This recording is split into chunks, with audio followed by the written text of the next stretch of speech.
All right. Hello, everyone. I just got here. Sorry.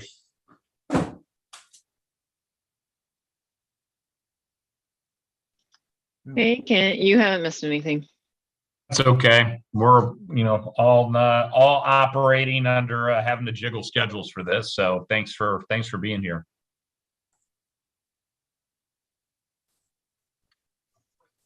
All right. I was fixing my volume there.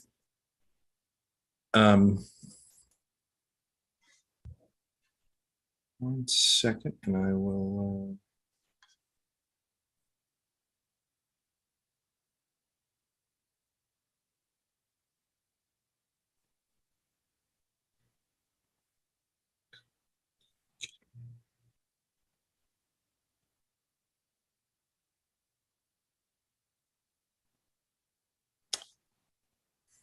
Trying to get to the agenda.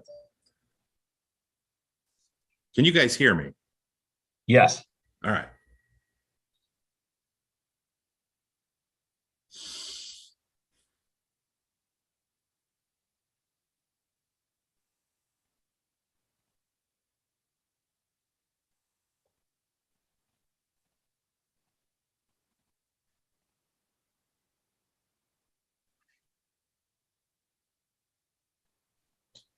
Okay. So Brian, do we have enough people here?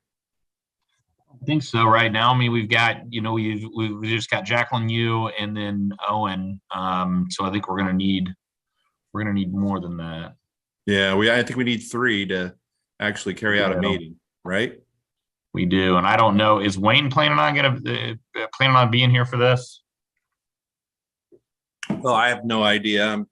Oh, wait, it says we have Wayne and Colleen in person and Kate's on, but I don't see him in the Kate's. Oh, maybe we're not. There we go. Okay, we do have a quorum. Hey, hello. Great. It's 4 o'clock on a Friday. All right. Well, Sanjay asked me to run the deal here, so I guess I will, unless Wayne, there is something else you want to do first. I would call the meeting to order. No, please take it away. All right. So I will call the Friday, March the 4th RDC meeting to order. This is a public meeting and can be conducted on site and electronic. Do I need to say all this, Wayne, or no? No, I would certainly, we did post notice for this meeting before 4 p.m. on March 2nd. So this is a special meeting of the Redevelopment Commission. I would note that you are still, like you're touching on, you're under the governor's executive order. Uniquely, that expires tomorrow. But certainly your next action, of course, would be to ask if anybody's online that would care to be acknowledged. Can we recognize any of the attendees who want to be noted? Please. John Towsley has raised his hand to be acknowledged.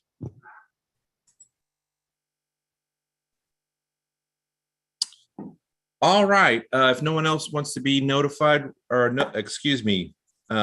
noticed at this point, we'll move on to old business, and I believe that is none.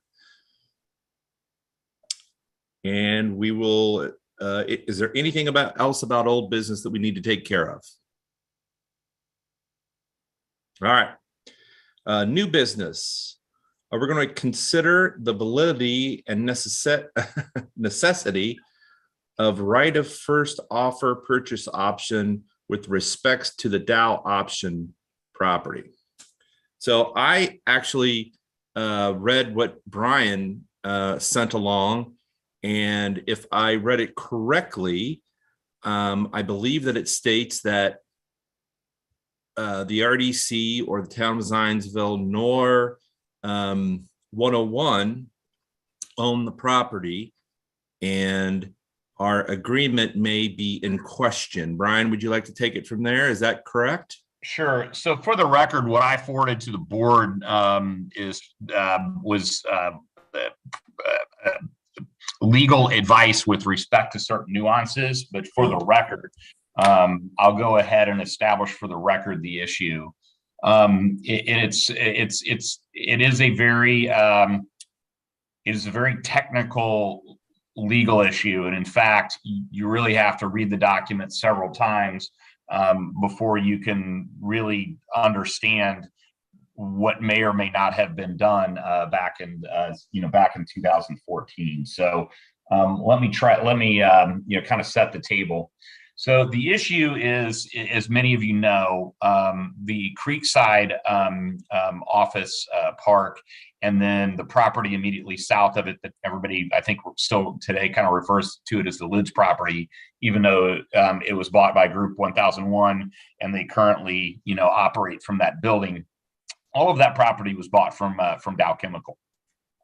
There was an 8.5 acre tract that was part of that transaction that everyone agreed, including Dow agreed, should be a part of this larger development. However, that property had environmental issues that required significant remediation, and no one, whether it's the RDC or a private party, would want to take title to that property at the time. Back in 2014. No one would have wanted to have taken title of that property until Dow had completed its obligations, with respect to cleaning the property up.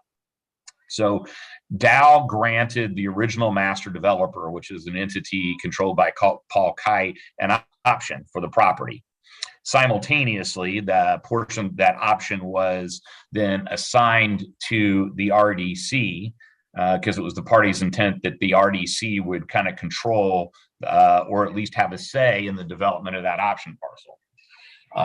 Later along comes Lids with respect to wanted to be in kind of the first in, so to speak, on Creekside.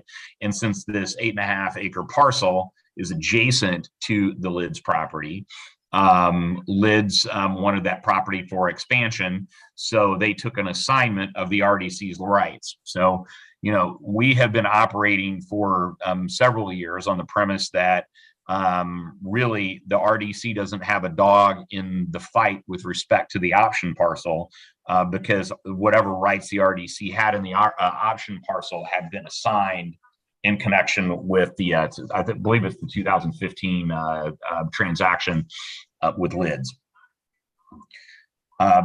So Lids, obviously, ran into financial trouble and then sold its building and property to Group 1001, and in connection with that sale, further assigned this, floating option to Group 1001. So finally, the Dow Chemical in January completed the remediation of the property through the state's voluntary remediation program, which then triggers the option for 30 days.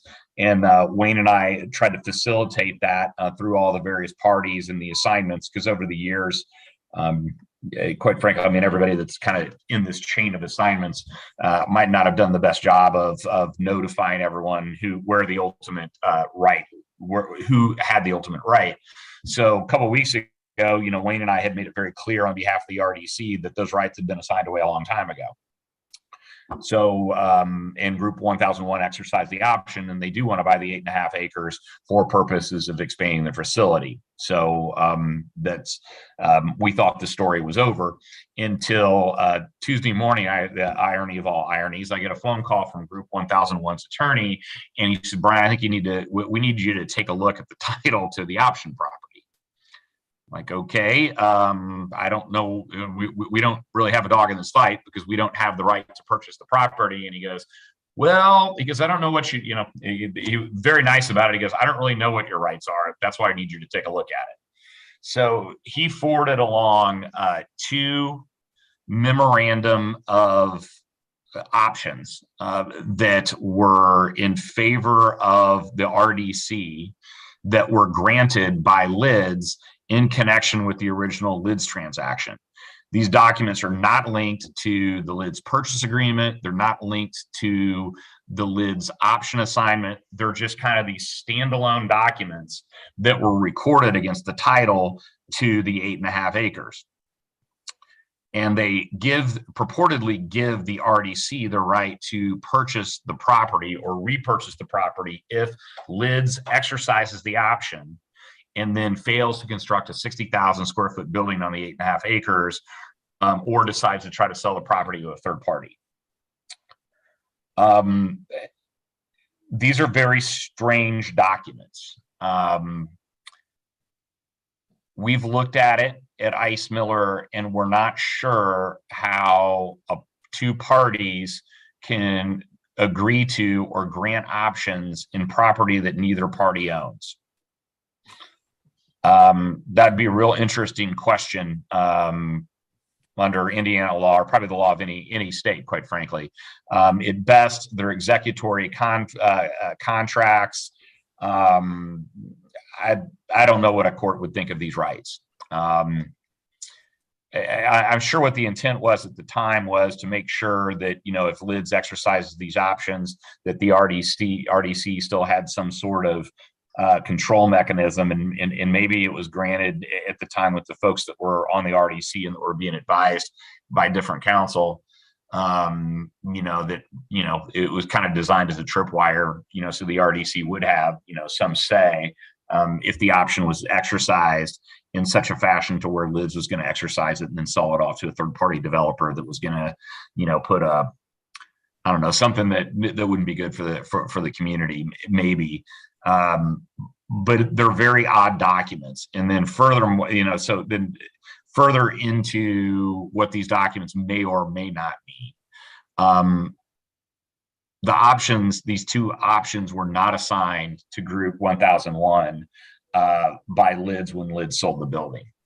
So at best, these are contractual rights between Lids and the RDC. Lids no longer owns the property, and I don't believe there's any interpretation of those documents that would indicate that Group 1001 would have any obligation under them. So Group 1001's question for this body is to clarify the intention of the RDC with respect to these documents, because they do want to close on the property and utilize it in their own business, from what I understand. But I also understand why they wouldn't want to close. They wouldn't want to close on the property, pay a lot of money for the property, invest a lot of money in the property, and then 10 years later, because they built a 45,000 square foot building, that, you know, the RDC could come in and buy out the property for far less than they have invested in it. And I don't think that, even regardless of what you think about, anybody thinks about the enforceability of these documents, I don't think that was the intent of why this was done back in 2015. So that's the issue for everybody to consider is, you know, what do we want to do about these documents? What do we want to do about these rights? And you know, so I mean, I guess that it's kind of open up for discussion. And Wayne, do you want to add any color or background to, you know, what limited knowledge you might have with respect to why this might have been done? Well, certainly I can speak to in 2019, then president of the RDC signed a document conveying something, rights and privileges, to Group 1001. Certainly that individual was not on the RDC in 2013, 2015, when these documents were originally signed. Certainly the intention, I think the actions are ultimately well intended of what the documents are trying to accomplish. I'm not here to speak to the validity of or defensibility of those. Brian's covered that eloquently. At the end of the day, you know, the RDC is poised to support commerce, future actions of third parties to move this property into the marketplace and into serving the community for a variety of reasons in a variety of ways.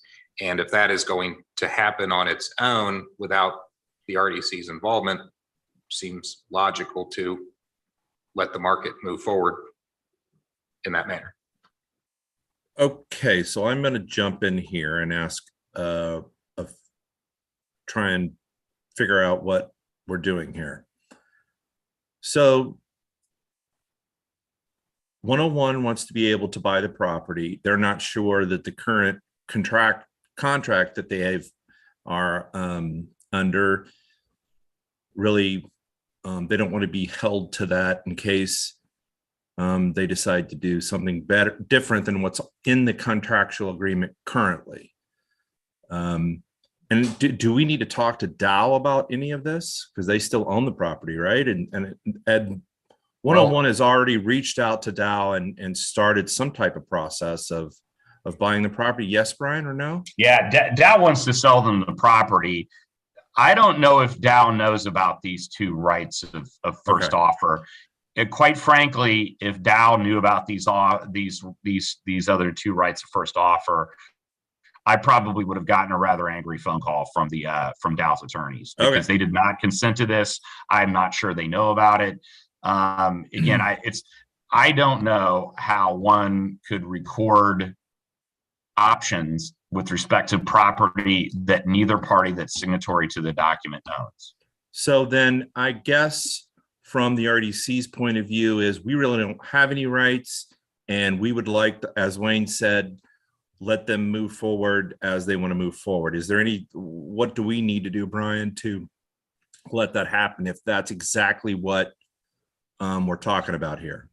Yeah, I think I can't conclusively tell you that an Indiana court would find you have no rights, but I think it would be a very hard row to hoe to, if you wanted to try to enforce these rights. I think it'd be really difficult.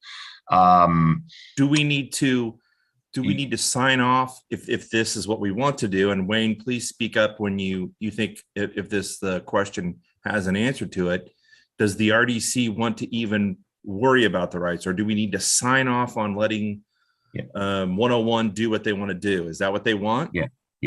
That's what we. So I mean, the question is, do we want to, or does this body want to, formally waive these rights and move and let Group 1001 move forward, or again, I've on the record, I've told you, and I think I provided even more specific analysis, in terms of some of the advice that I gave last night.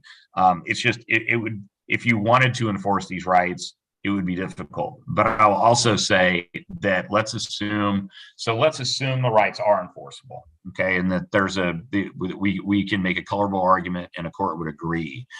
The end result would be this.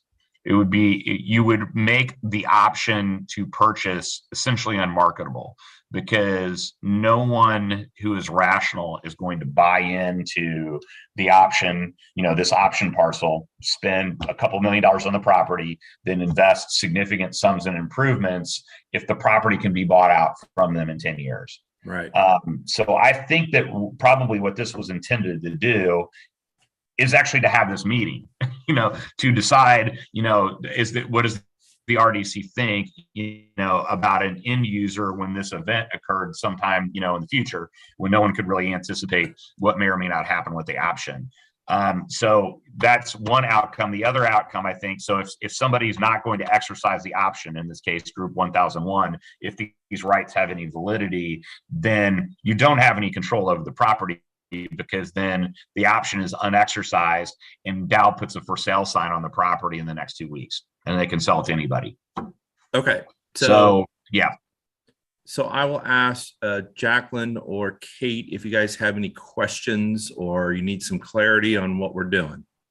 I do have a question. So I guess along the lines of the intent of those documents, do we get any kind of insight into the Group 1001's plans for the property? Wayne, have you had discussions with them? Only knowing for years, meaning since 2019, when I started speaking with them for the first time, that they did have an interest in acquiring this parcel, as it is adjacent to them and would fit nicely within their campus. But I have no knowledge of what their intention would be with the parcel. So is that something we should be concerned about? I guess the way that I would look at it is, Group 1001 has at least some interest in incorporating that parcel because it's adjacent and they've long had an interest in it, to what they're currently doing out there, which is also commensurate with what I think the RDC's plans are for that area. You lose all control if the option is not exercised. Then again, Dow can just put up a for sale sign and sell it to the highest bidder, and God knows what that would look like. So again, I think probably the intent, if you look at the way this all was structured, the intent was precisely to have this meeting to call the question when, the parcel was remediated and ready to be put back into productive use, to at least make sure that somebody's not going to, I don't know, put a water park or something goofy that, that folks in the community might not want. But so I think actually this meeting is the intent of those documents. And certainly providing the parcel does have a zoning classification, and that classification is the Dow PUD, which is the same classification that is on the adjacent 25 acres that Dow also owns. So there is some structure, of course, like you would find in any community, that indicates what the land may or may not be developed for by right, and certainly other uses deviating from that. So certainly there are some level of assurances what that parcel would be developed for by right, absent a public hearing to then change the potential zoning and or seek a variance. Wayne, this is Kate. I have a question on that. So that parcel is not, does not have the same sort of zoning requirements of the Creekside Corporate Park. Correct. It sounds like it's part of the Dow PUD. It's not, or PUD. It's not. Okay. Correct. And the same zoning applies to Lids, the former Lids building, that Group 1001 property, Okay. the 15.89 acres that facility is also within the Dow PUD, Okay. just to give one example of what that PUD can yield. Okay. Yeah, I don't have any other questions. To me, it sounds like giving away our option, I guess, to Group 1001. Yeah. No. Well, go ahead. Well, I'm sorry, Brian. No, we wouldn't be giving it away. We would be relinquishing any interest in the options. These two odd options, not the option that clearly was assigned away long ago, which is the main option. It's just these two options that would be exercisable in the future. Which RDC has never really intended on utilizing those options in the future. No, I've never heard. I mean, Wayne, you can speak here too. We've had lots of discussions about the Dow option parcel, but I've never heard anyone discuss, the RDC's ability to step in and buy the property, in 10 years, or buy the property if, it's sold to another party later on down the line. Have you, Wayne? No, I've not. In fact, I would suspect that there was belief in 2019 when the original document was signed to Group 1001 that all privileges, rights, and responsibilities related to all documents that the RDC had executed were all conveyed at that time. Certainly it's unique that there's these two other legacy documents that need to be addressed that have very specific strings that tie them back to the parcel. Certainly when these were executed, it was a different time with a different marketing strategy and a different execution strategy for Creekside. But certainly at the end of the day, the focus, I think, is to see this 8.3 acre option parcel perform in the marketplace as it's allowed to by right. Okay. Does anyone else on the RDC have a question? I'm sorry. Ken, Yes, please go, Sanjay. The only question I have about the option is that there's language in there that specifies a certain size building, which is obviously written in there from an AV standpoint for that parcel of land. If we choose to, let's say void this agreement, do we have any leverage on the type of facility or size of facility that goes on that parcel if Group 1001 develops it in the future. I guess it would fall underneath the Dow PUD, would it not, Wayne? Correct. There's nothing structured that would identify the minimum building or maximum buildings outside of the zoning, which can be amended from time to time by various parties and or the owner. So, Okay, thank you. Anyone else on the RDC have a question?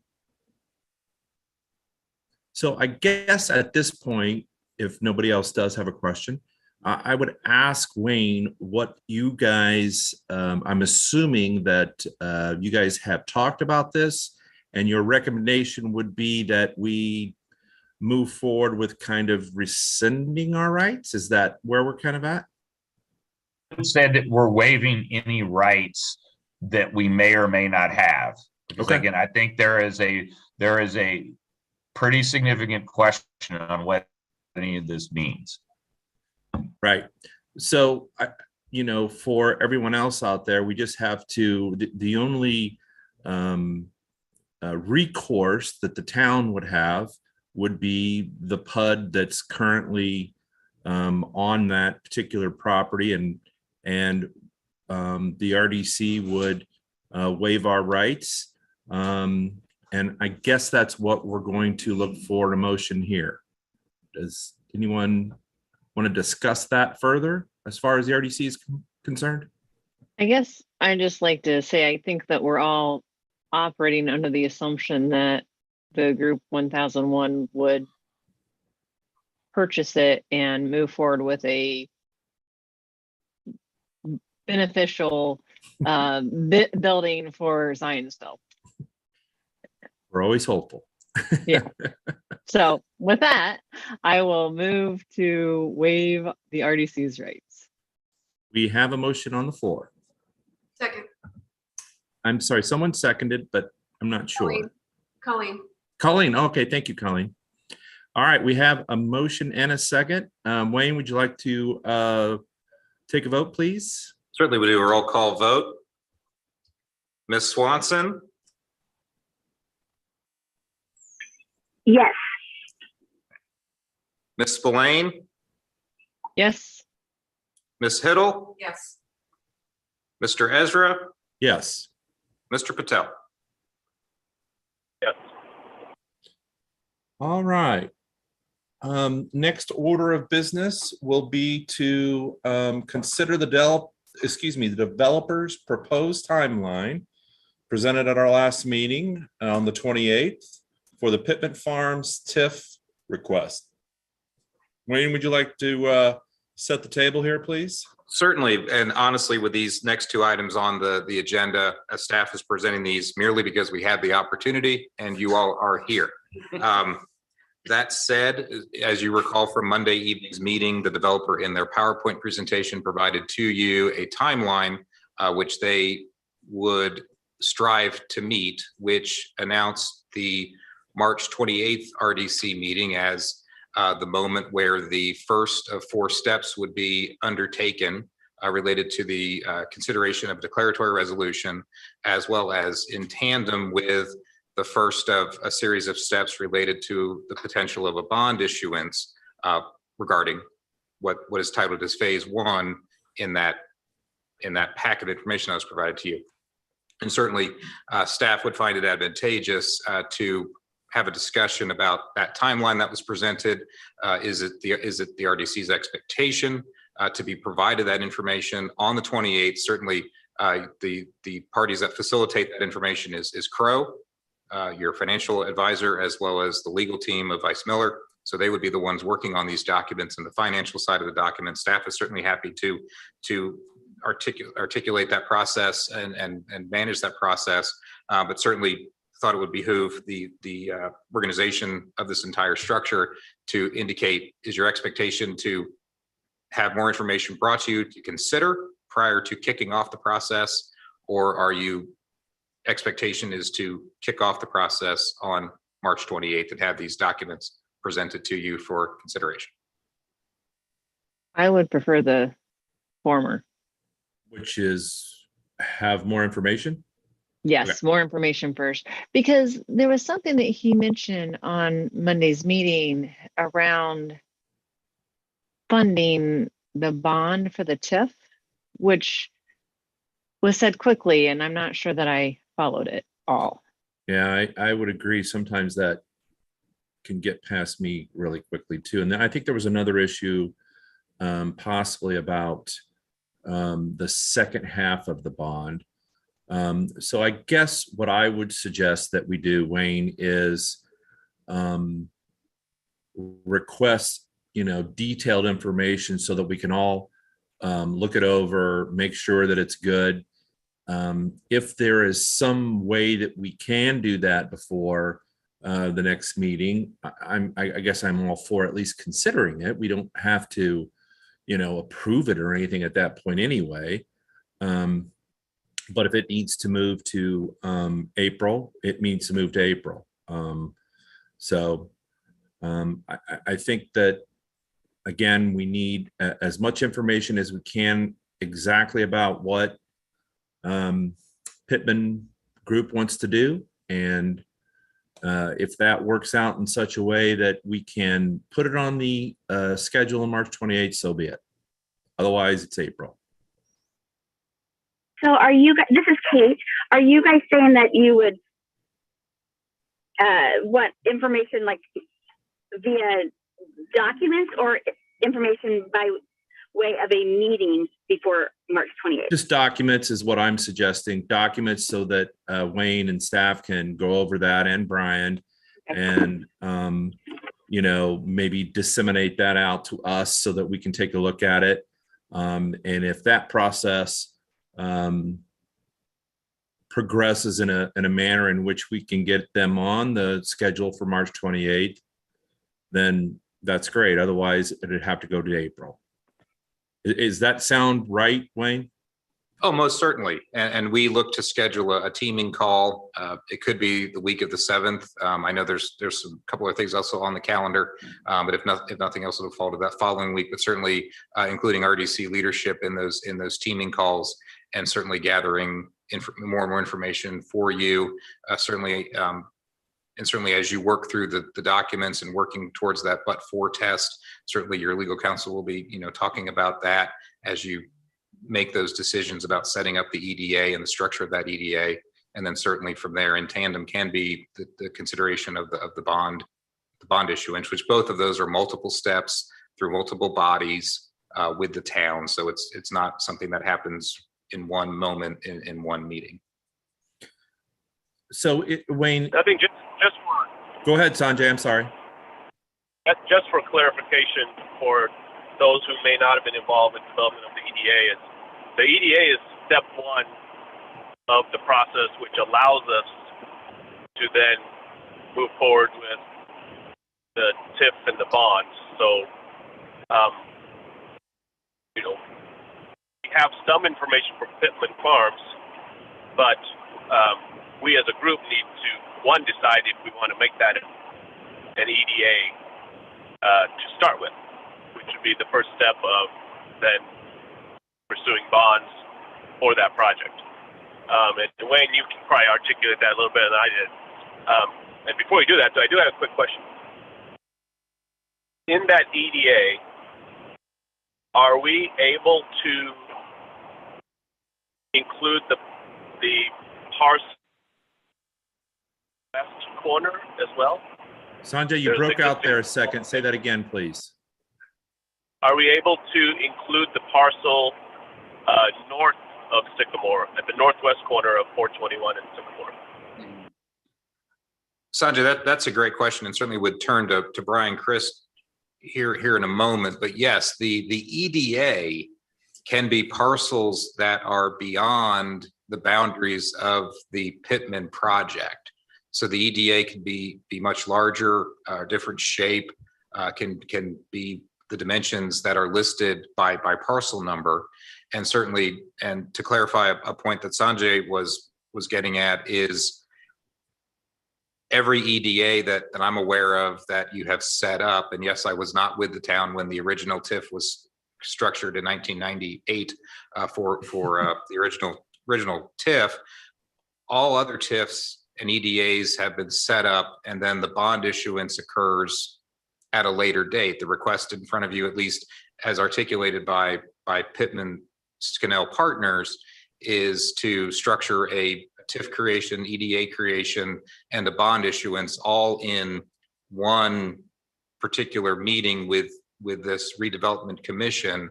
And certainly those two actions can follow similar paths, but have separate stops at different bodies along their way before they come back to the redevelopment commission and or go out for issuance. But Mr. Christ, would you want to speak to that both of those are options that are out there? Yeah, they're both options, but I mean, at least my understanding of the presentation was in part of the accelerated timeline was the some combination of Scannell and Pittman were contemplating purchasing the bonds. So these would be developer purchased bonds, not just developer backed bonds. So under those circumstances, and I'm not a bond attorney, I'm just going to pretend I'm Heather right now. But every time that I've seen that sort of scenario, the EDA has been, which is the boundaries of the catchment area for the increment that's generated from the development. It's commiserate with the land that the developer owns, so it wouldn't be a larger TIF district that grabs or encompasses. Grabs probably it's too strong a word, but encompasses other property that generates TIF to support the bonds. Anyone else on the RDC have any questions? Yeah, that's the part that I'd like to understand better, I guess. I mean, we can do this at, when we have more information, but like, what are the implications of the developer owning the bond? And please, Wayne, correct me if I'm wrong. It generally, I believe, takes the responsibility off the town of repaying the bond if there's some issue. They were responsible for the bond to be, to pay it out even if the project goes under. Is that correct? Okay. Yeah. So what happens is the redevelopment authority is technically the issuer of the bonds, but the way the transaction would be structured, the developer would both be the obligor to pay increment or other sums, whether the increment generates it or not, to pay the bonds. Then they would be paying the money to themselves.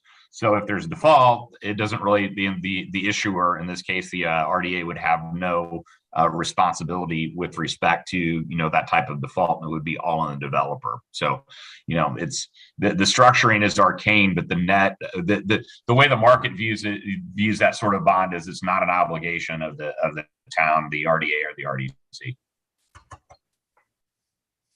Okay, so I guess, Wayne, I would say that and you may have already mentioned this, I'm not sure exactly how much communication you've had with the Pittman Group, but I would say that we would like to, as the RDC, would like to proceed, just with step one, and whatever other information that they can get to us on the other steps, that's great. Does that sound like a good deal?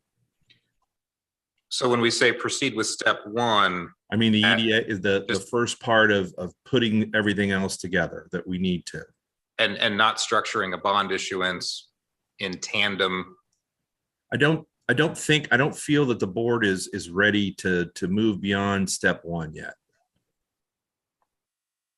Okay. Well, no, and certainly we're happy. I mean, certainly the main reason for staff to bring this to you on your agenda, since we have the opportunity to place it on the agenda, is to provide clarity to both the applicant, the board, other boards that are going to be working with this matter, the public, as to what you believe the timeline could be. And certainly staff appreciates the clarity offered here. So, all right, we're good then? Certainly, we're happy to pass that information along to the team that is working on the project, but we'll still work to schedule those teaming calls and get further information moving. All right. Any other questions on that particular issue from the RDC?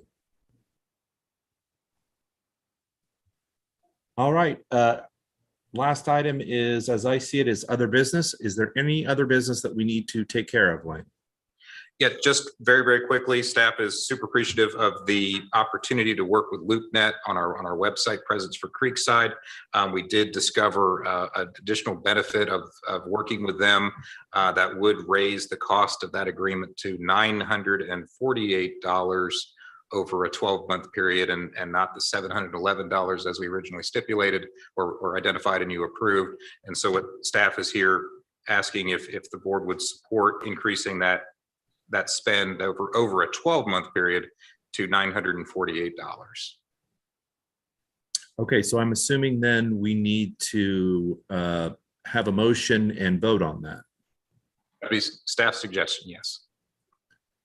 All right, so we'll look for a motion to increase the bid for our website. So moved.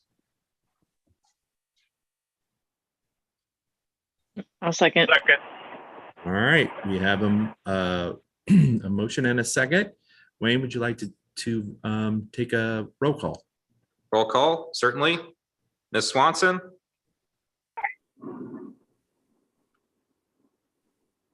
Could you hear me? No. Oh, yes. Ms. Spillane, Yes. Ms. Hiddle, Yes. Mr. Ezra, Yes. Mr. Patel. Yes. All right, that motion passes 5-0.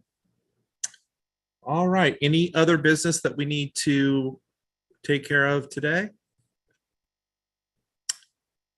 Is there anyone in the that's watching that wants to ask a question or anything like that? None are indicating at this time. All right, I will take a motion to adjourn then. Move to adjourn. All right, thank you, everyone. Thanks all. Thanks. Thanks, Pat. Happy Bye. Friday, thank you. All right.